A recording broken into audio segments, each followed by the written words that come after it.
Desde la Universidad de Costa Rica, María Fernanda Jiménez y Yuri Muñoz le damos la bienvenida a Nexos. Es un gusto que podamos compartir cada semana una edición del único programa de televisión en Latinoamérica que se especializa en promover la inclusión de las personas con discapacidad y adultas mayores. También le contamos sobre las formas de aportar a la inclusión. Sí, porque todas las personas podemos ser parte del cambio positivo hacia una sociedad en la que todas las personas tengamos los mismos derechos. Y un informe de la Contraloría General de la República expuso los retos que tenemos en Costa Rica para afrontar el cambio en la pirámide poblacional. Cada vez en el país el porcentaje de personas adultas mayores irá en aumento, de manera que la cantidad de personas en edad laboral será muy pequeña en comparación con aquellas que deberían estar gozando de su jubilación. En la siguiente información tenemos todos los detalles. Costa Rica se enfrenta al envejecimiento de su población. Según un informe reciente de la Contraloría General de la República, la rápida transición demográfica que inició en la segunda mitad del siglo pasado tendrá un impacto en las finanzas públicas. El tema del cambio demográfico, el cambio en lo que es la estructura de edades de la población no es nuevo para este país y estará impactando específicamente a áreas como educación, salud y pensiones, donde habrá una modificación en la demanda de estos servicios. Ante el aumento de la esperanza de vida y el envejecimiento de la población, el país tendrá que tomar decisiones sobre cómo ajustar sus políticas públicas para atender una mayor cantidad de población, demandando, por ejemplo, servicios de salud ante incremento en lo que son las enfermedades no transmisibles, como los cánceres, las enfermedades cardiovasculares, las enfermedades neurodegenerativas. El aumento de personas adultas mayores implica que el gasto en pensiones del 2030 será más del doble que el actual. Las pensiones pasarían de representar un 1.5% del Producto Interno Bruto, o PIB, a representar hasta un 2.7% en un corto periodo de 12 años. Esto ayuda a dimensionar la gran velocidad del crecimiento de la población adulta mayor. Además, se va a presentar una disminución en lo que es el radio de soporte, es decir, vamos a tener una mayor cantidad de personas pensionadas y una mucho menor cantidad de personas en fase laboral. Costa Rica está en la última etapa de 4 de la transición demográfica. Esto quiere decir que las tasas de natalidad y mortalidad son bajas. En el 2018 había unas 400.000 personas adultas mayores, lo que corresponde al 8.2% de la población. Pero para el 2050 se proyecta más del triple de ese número, es decir, habrá cerca de 1.300.000 personas con más de 65 años, o, dicho de otra forma, el 20.7% de la población. El informe enciende las alarmas para que el gobierno y sus instituciones empiecen a desarrollar e implementar las políticas necesarias para atender a esta población.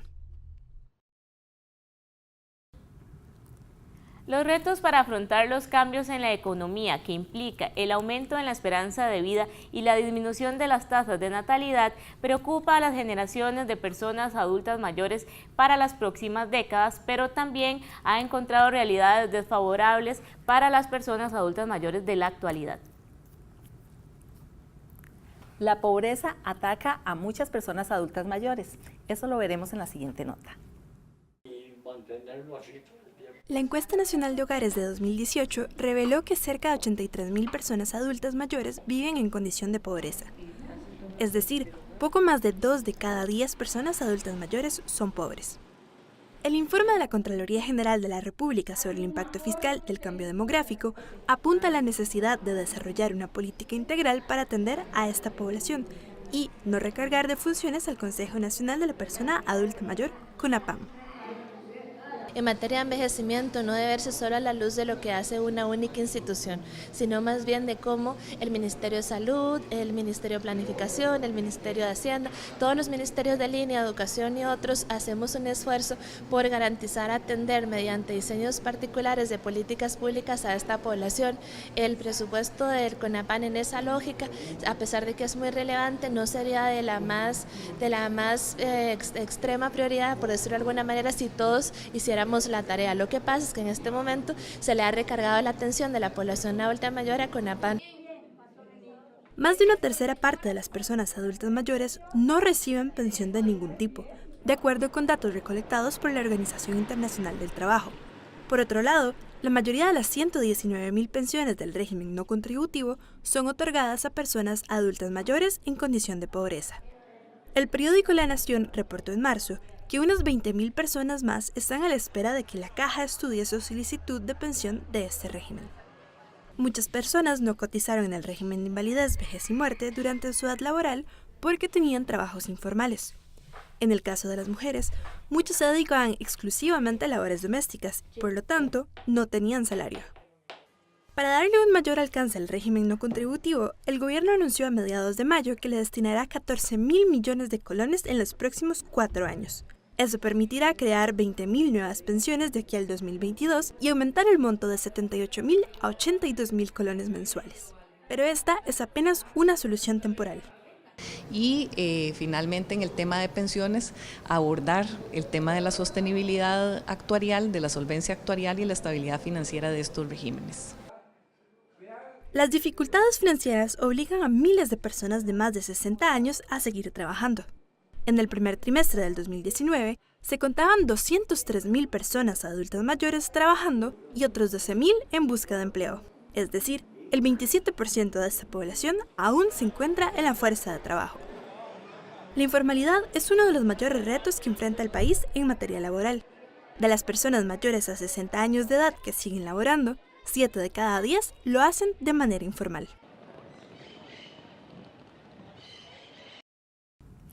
Seguiremos abordando este tema durante la edición de hoy. Pero ahora llegó el momento de aprender más de la lengua de señas costarricense con nuestra sección La Palabra en Lesco. Contador.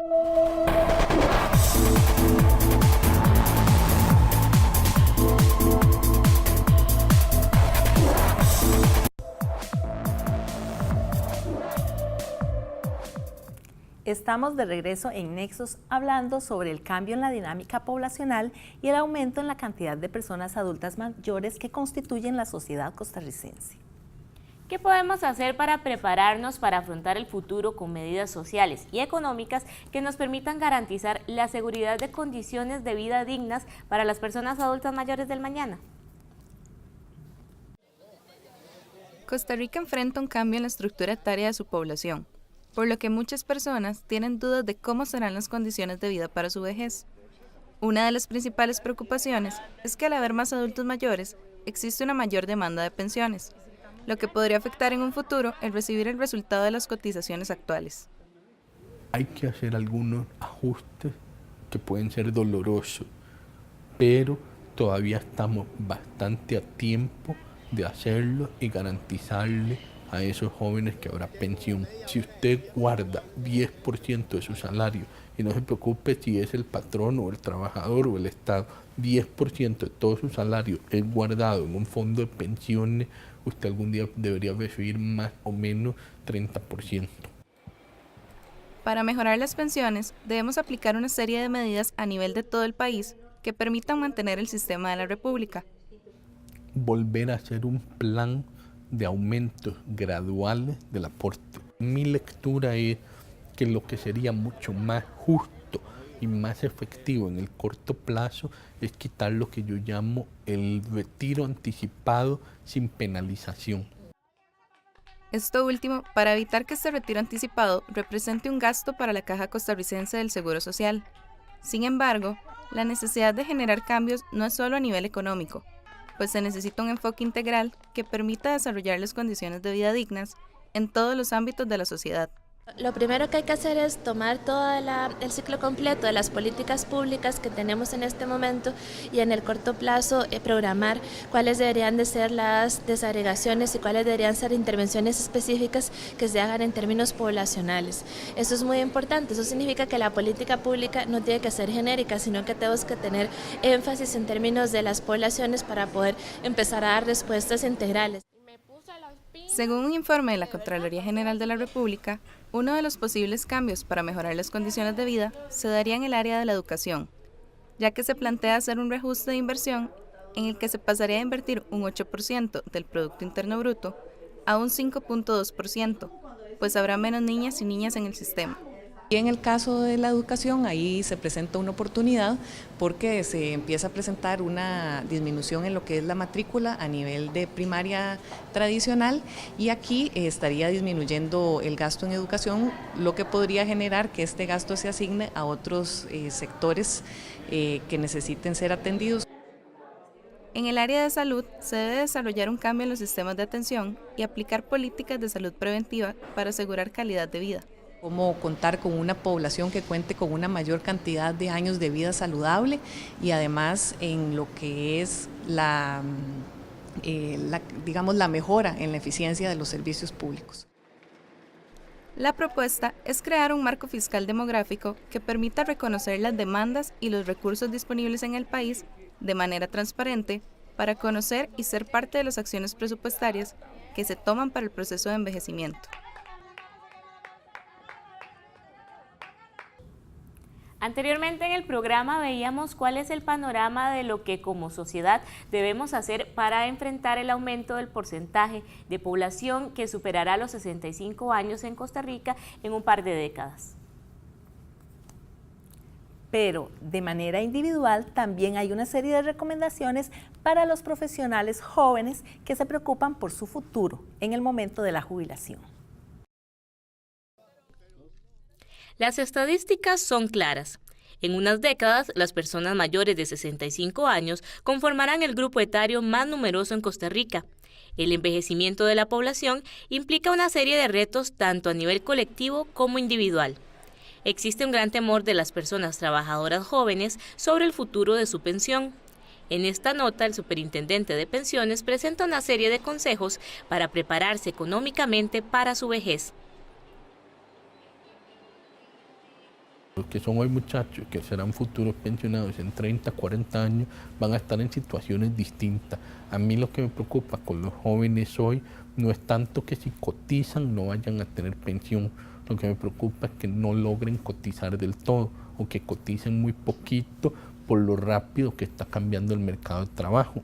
Que antes la gente tal vez tenía empleos con una continuidad laboral, digamos, importante, y hoy lo que tenés es no ser Uber o lo que lo que llaman ahora economía de la colaboración, entonces es un tipo de trabajo que no da para ser tan consistente en aportar.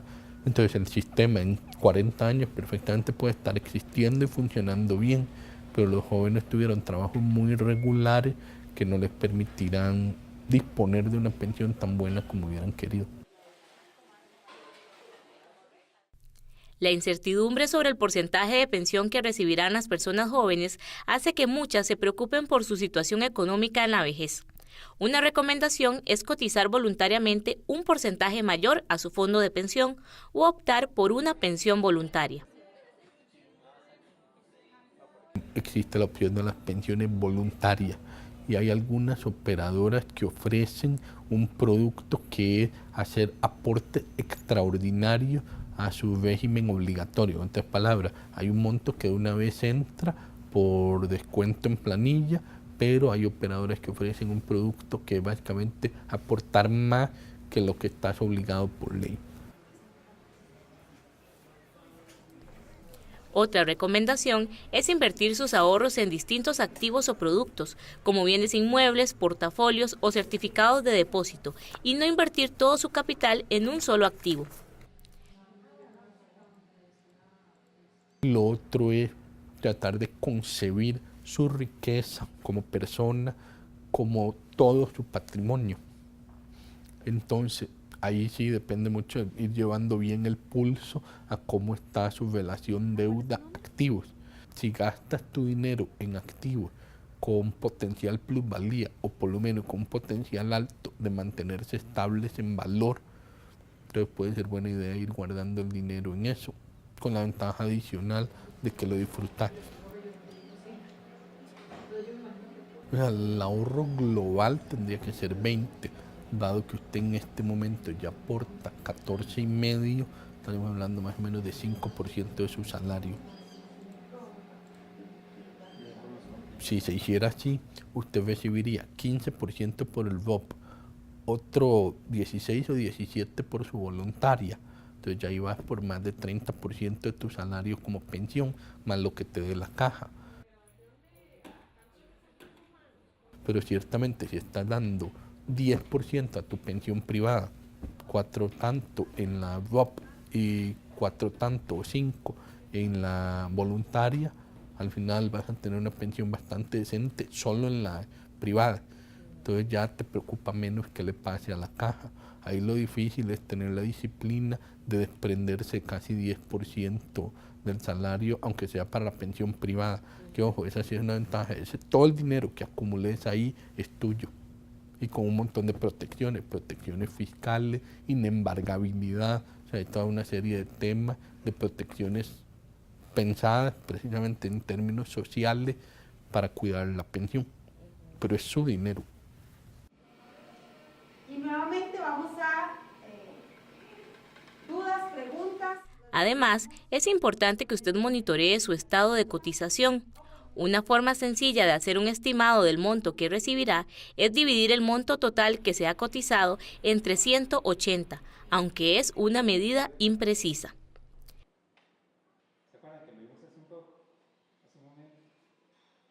Una buena manera de ir viendo más o menos cuánto va a ser, no es como la más exacta, pero ayuda por lo menos a acercarse, es dividir el saldo que usted tiene en más o menos 180. Entonces, si usted tiene, para hacer la aproximación, si usted tiene 18 millones de colones en su saldo y llega con 18 millones a su vejez, eso usted lo divide entre 180 y le da más o menos 100.000 al mes. Entonces, como para que usted ya vaya teniendo una manera de dividirlo. Ese número cada vez va subiendo más. Entonces antes era como 170, luego 180 y va subiendo, porque donde nos hacemos más viejos, si te vas a los 65, cada vez hay más años de sobrevida. Pero digamos que en este momento es como 180 el número. El primer factor obviamente es que todos tienen derecho a saber cuáles son los proyectos de inversión y cómo proyecta el fondo su crecimiento y su estrategia de inversión a futuro. Nosotros acá en SUPEN acabamos de cambiar un reglamento que lo aprobó el CONACYT, o sea, nosotros lo propusimos y el CONACYT lo aprobó, que se llama Reglamento de Gestión de Activos. Y el cambio a nivel de esto que usted me está diciendo más importante es que los reglamentos viejos solamente tenían, digamos, una descripción retrospectiva. Usted hace un año tenía 5 millones y ahora tiene 5 millones y medio en su cuenta. Pero eso es para atrás, cómo estaba hace un año y cómo está hoy. Pero en el reglamento nuevo introdujimos lo que se llama un prospecto, un análisis prospectivo hacia el futuro. Entonces ya no es nada más que te digan cómo te fue el año pasado, qué tiene planeada la operadora, porque son todos, la operadora, la JUPEMA, todas las entidades hacia adelante.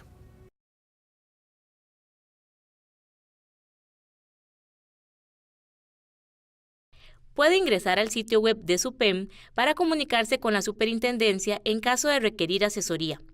Además, las personas con firma digital pueden también en este sitio web, en la pestaña Expediente, consultar el estado de su cotización, inclusive para aquellas personas que han cotizado para varios regímenes.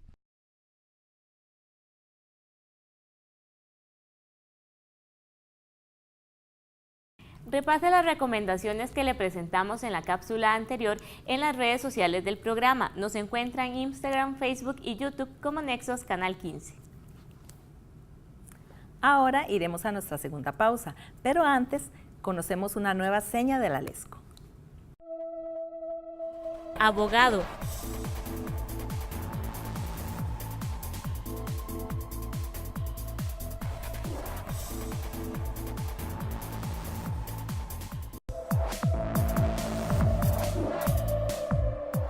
Durante la edición de hoy de Nexos hemos analizado las distintas situaciones que implican que la sociedad tica sea cada vez una sociedad más envejecida, pero ello tiene que ver no solo con la disminución en las tasas de natalidad y con la llamada generación baby boomer, sino también con la que la esperanza de vida de ticas y ticos es mucho mayor que en el pasado. Para llegar a la vejez con calidad de vida es indispensable invertir en nuestro envejecimiento activo desde edades tempranas. A continuación le damos las claves para mantenerse con salud y movimiento para toda la vida.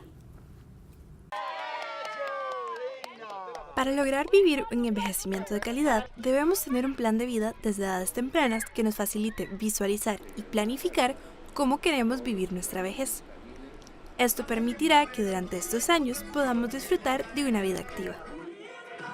Bueno, la motivación mía es más que todo para mejorar el nivel de vida, digamos, para sentirme más satisfecha en toda esta etapa de envejecimiento. Yo soy como muy activa, entonces siento como que quedarme después de la pensión en la casa, tal vez me gusta realizar otras actividades y mantenerme activa. Que no quería estar en la casa, sino salir a aprender algo.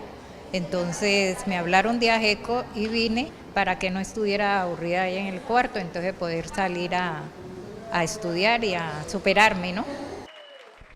Para disfrutar de manera plena la vejez, debemos desarrollar el proceso de envejecimiento activo. Pero, ¿a qué nos referimos con esto? El envejecimiento activo es un enfoque de la Organización Mundial de la Salud que se inicia en los años 1990. Promueve un concepto diferente a la concepción que antes teníamos de las personas mayores.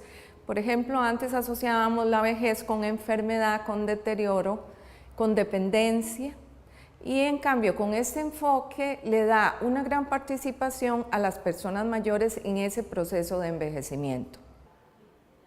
Alcanzar una vejez de calidad requiere implementar desde jóvenes acciones que beneficien nuestra salud y bienestar.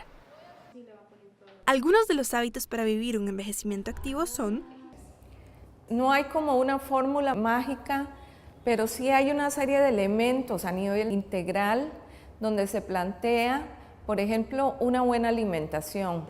Entonces tenemos que empezar desde los niños, enseñarles a los niños a qué deben comer, eliminar las comidas chatarra, propiciar el ejercicio, que es una lucha constante porque actualmente los niños o adolescentes pasan frente al televisor. Tenemos que estar con controles médicos anuales, ¿verdad? Al menos, para poder prevenir y detectar enfermedades a tiempo. Al realizar estas acciones desde jóvenes, obtendremos beneficios para una vejez con buena salud física, social y mental. Los beneficios se notan con datos estadísticos. El Centro de Estudios para América Latina dice que es una generación que es longeva, pero en buenas condiciones de salud. Hoy por hoy tenemos personas mayores activas. Cuando uno va a las comunidades, observa que las personas mayores que conforman las asociaciones de desarrollo, las organizaciones religiosas, las actividades en la comunidad están integradas por personas mayores. Esa visión hay que rescatarla, hay que promover una visión activa de la persona mayor y traducir y traer a las personas más jóvenes esos enfoques. El envejecimiento activo trata de mejorar la esperanza de vida saludable y su calidad para todas las personas a medida que envejecen. Sin embargo, aún existen algunos retos para su implementación. Es una labor titánica para que las personas jóvenes, niños y adultos consideren que el envejecimiento es parte de su vida, que somos una persona mayor, llevamos una persona mayor en cada etapa de la vida, que así como nos cuidamos, también debemos defender nuestros derechos, debemos prepararnos para la vejez, debemos asegurarnos condiciones para llegar a la vejez en esas buenas condiciones de salud. Y con esta información nos despedimos. Le esperamos la semana próxima en una nueva edición de Nexos. Le deseamos una muy feliz semana. En Nexos promovemos la inclusión haciendo televisión con sentido.